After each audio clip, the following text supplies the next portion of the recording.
malgré tout, vous parlez de refus du jargon, je le comprends bien, mais la philosophie, c'est des concepts. Et c'est des concepts qui sont construits par l'histoire, qui sont construits par les philosophes. Donc comment est-ce que vous réglez finalement, vous disiez, on explique quand on utilise un mot comme ontologie, par exemple, la philosophie est pleine de mots comme ça. Et, concrètement, dans un magazine, dans un magazine comme Philo Magazine, comment est-ce que vous prenez en charge cette complexité?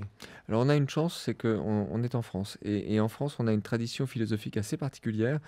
On a un personnage qui est l'écrivain philosophe depuis Montaigne. Et on voit que si on pense aux très grands textes de philosophie écrits en langue française, Montaigne, arrêtez-vous sur Descartes, Bergson, Sartre, Camus, Simone Veil, il y a un style qui est un style assez littéraire et relativement peu jargonnant. On a vraiment Rousseau, Voltaire, on a vraiment une tradition, en fait, dans laquelle, je crois que c'est dû à la manière dont c'est structuré la langue française à l'âge classique, mais on a vraiment une tradition, je pense, à la fois de précision du langage, c'est-à-dire, ce ne sont pas des textes qui sont écrits dans un flou conceptuel ou avec des effets littéraires et des métaphores qui viendraient remplacer la clarté du concept. Donc ce sont bien des textes exigeants conceptuellement, mais qui ont un agrément de lecture.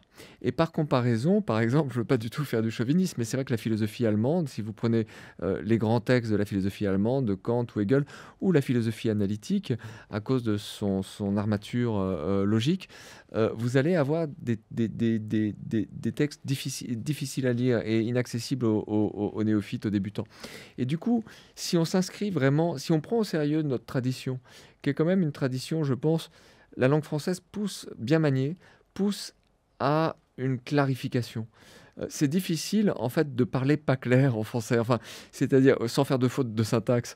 Et donc, je pense qu'on a vraiment les ressources, en fait, dans notre tradition philosophique, pour faire de la vulgarisation dans le bon sens du terme, voire même de temps en temps faire vraiment de la philosophie. C'est pas parce qu'on écrit simplement qu'on n'est pas en train de penser à un sujet complexe.